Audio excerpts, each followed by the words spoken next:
My name is Emily Manetz.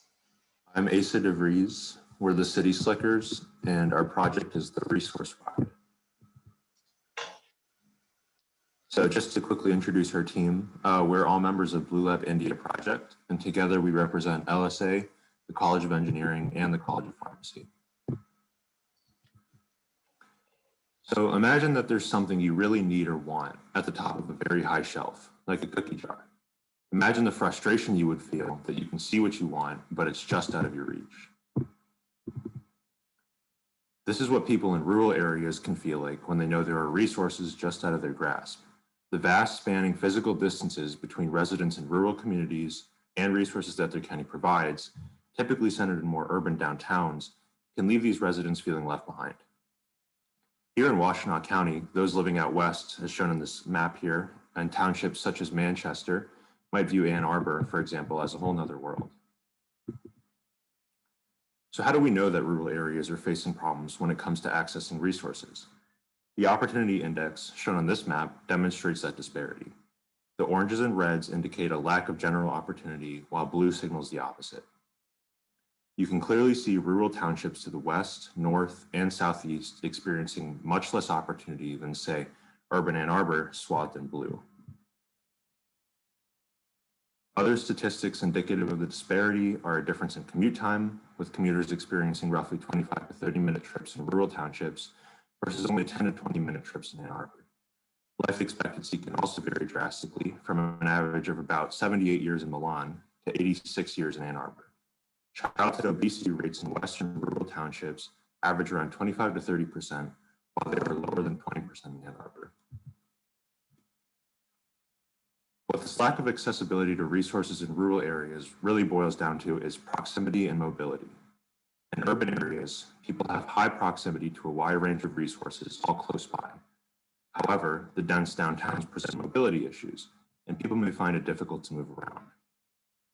This is why in urban areas, public transit is so effective. It improves mobility, balancing it with proximity, ultimately leading to accessibility. However, in rural areas, the opposite is true. Mobility is no issue. Open country roads with little to no traffic provide all the mobility you could want. On the other hand, proximity is devastated by rural areas. Even with the increase in mobility, resources are so far away, it often doesn't matter, and accessibility goes out the window. Public transit is out of the question, since everything is so spread apart. So what's the solution? Instead of bringing people to resources, we plan to bring resources to people who need them the most. Utilizing the mobility of rural areas, we can repurpose old Ann Arbor Area Transit Authority buses into mobile resource centers, capable of moving quickly across wide open areas to reach those communities that feel too often that they've been left behind. Just as public transit elevates mobility in urban centers, our bus will elevate proximity in rural areas, improving accessibility to essential resources. So back to our analogy from before, our bus is like your taller friend or the dinosaur grabber that can grab whatever you need from the top shelf. While we believe the Mobile Resource Center has potential, we want to ensure that we are delivering the resources rural communities need the most. This is why we've created a survey for community members, asking them for their location and age, and most importantly, what resources they feel they need access to most. We're currently working on distributing our survey through local organizations in both an online and print format, focusing on targeting rural communities. We're hoping to get responses from a diverse range of people, responses that will guide our design of the resource ride. We already have some responses from this, but we're waiting for more to come in so that we can have more data to work with. Through Innovation in Action, we've been working with Allie Babcock, a U of M alumna who now works at St. Joseph Mercy Hospital as a nutritionist. She helped introduce us to the idea of the resource ride and is the one with access to the Ann Arbor Transit Authority buses. We plan to help her out by sharing our survey results with her, which will hopefully validate the idea. With her resources and partners, we were also able to meet with several Washtenaw County commissioners who provided us with valuable insight into the community and the problems residents are facing, especially in rural areas. From our interviews with some of the commissioners, we learned about some of the most prominent issues facing rural communities in Washtenaw today. Jason Morgan from District 8 shared his thoughts on how a lack of knowledge on resources that the county provides causes these resources to remain underutilized. Increasing broadband access for people in rural communities could help them learn about these resources, a sentiment several other commissioners echoed. To address this, our bus could serve as a Wi-Fi hotspot for those who need it. Justin Hodge spoke on the food deserts that exist in some parts of the county, while food oases exist elsewhere. Our bus could help distribute food more equitably throughout the county. Many of the commissioners spoke on the lack of access to physical and mental health resources in the county, especially in rural areas. Our bus could carry physicians and doctors and have spaces for medical practice to take place, such as vaccinations or therapy. We also got the chance to speak to Alex Thomas and Joanne McCollum, who are both community leaders actively involved in the West Willow neighborhood. Both Alex and Joanne highlighted the need for mental health resources, and Joanne gave some ideas on how to make people more comfortable using the bus, such as by hosting events like neighborhood picnics. The insights from these interviews, in addition to our survey results, will lead our project down a path of equitable service for those living in rural communities. Based on the feedback we've received so far and that we've collected from the community, we decided that the three most important features to include on the resource ride are spaces for medical services, both physical and mental, Wi-Fi hubs for workspaces, and food storage. The beauty of this design is its adaptability and versatility. The components inside the bus will be modular and can easily be swapped out for different functions.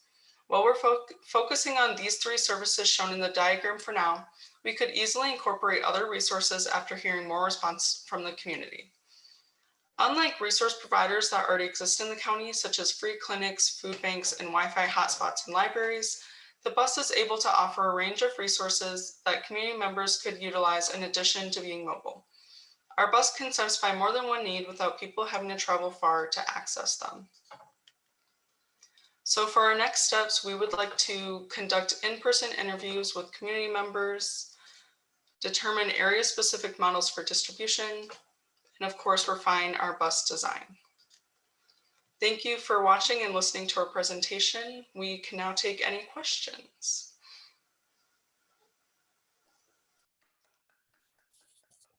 Thank you. This is such a unique idea. And so thank you for your presentation. It was great. So the question I have is, what is the cost to take the buses and retrofit them? And how are you paying for these costs? I think since our design is still kind of an early stage, very early stage, it's a little hard to say exactly how much it'll cost. Although I think we're estimating, if I'm remembering right, maybe $10,000 to $20,000 per bus. The funding is coming from, so we mentioned Allie Babcock, who works at the hospital, St. Joe Mercy. She has partnered with a bunch of organizations such as Verizon, for example, who, not in addition to providing, for example, like a router or Wi-Fi system for that workspace we mentioned, would also be helping providing funding for the buses. There's also government funds as well, since this is also, it's kind of through the county, and it's kind of being backed by several of the county commissioners. And that just leads to another question. So do you envision this then being a part of the government agency or government structure, or do you see it as being a separate nonprofit? And another question is this something that you could see taking to other rural areas in Michigan and potentially other rural areas, throughout the United States? I think we envision this as more of a separate entity from the government, more of like a nonprofit. And yeah, definitely, I think once it would become successful in Washtenaw County, it could be spread to other counties and rural areas to help counties across Michigan.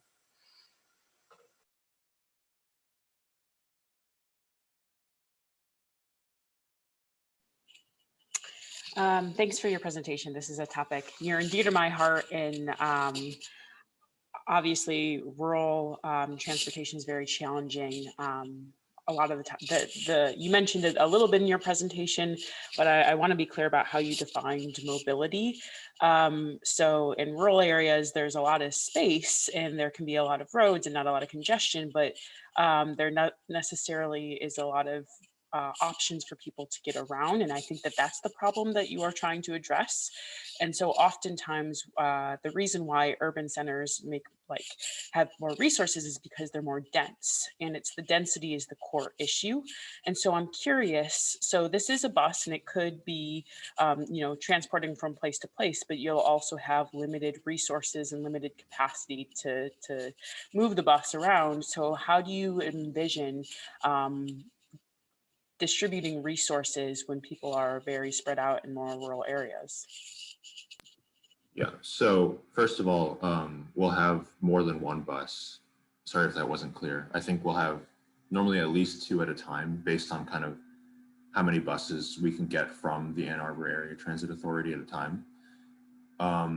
We also kind of envision it being on maybe a set schedule. So, coming to certain communities once a week, kind of on a timer, and parking at, community hubs like a church. And then as for those who live, far away from any kind of community center and are on their own, if they're at particularly high need, then we could set up, individual times for the bus to come to them and just their residents specifically. Depending on the demand for the bus, it definitely would be a balancing act to kind of make sure it's getting to all the places we want it to get to. But I think overall, as long as we're not sending it to the same places like every single day, and kind of making sure we're spacing out our distribution of the resources, I think we could overcome that challenge. How do you envision it working in practice? How would people demonstrate demand, or how would you elicit that demand? I think the idea would be to have some kind of app or texting service where residents could contact, us or whoever's in charge of distributing the resources and indicate that demand. We could also just, through surveying or interviewing community members, get a general idea of what kind of resources will be in constant demand in certain communities, and then set up a schedule based on that.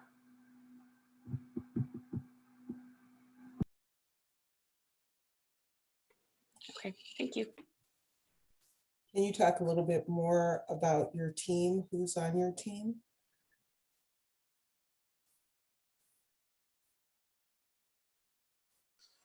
Yeah, so we're all members of Blue Lab India Project.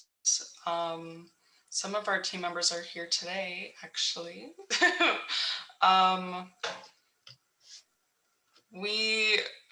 guess to describe Blue Lab India Project right now, we're obviously India's in the name, but because of the pandemic, we've sort of shifted our focus to a more local standpoint, and now we're sort of focusing on solutions in the local area and projects that we could work on there. We are like an engineering team and through the College of Engineering, but we are a multidisciplinary team. So we do have different outlooks in that respect. I don't know if anyone else would like to speak about their personal experience. Yeah, I'm Brandon. Nice to meet you all. Part of my experience is I've been working on projects. I'm a transfer from MSU, and I worked on a project back there for a nonprofit called the Student Greenhouse Project. And I was a chief engineer for that project, and that's brought like a lot of like sustainability perspective to the table for me personally, as well as just like experience with trying to engage the community, because a lot of the battle with that project was getting the community engaged and like invested within, like it was about identifying stakeholders and finding out how to get the community invested in such like a crazy project that we are trying to do, which is build a huge biodome on MSU's campus.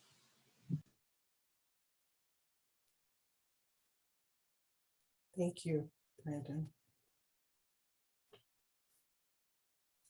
So kind of just picking up on that, that point of getting the community engaged.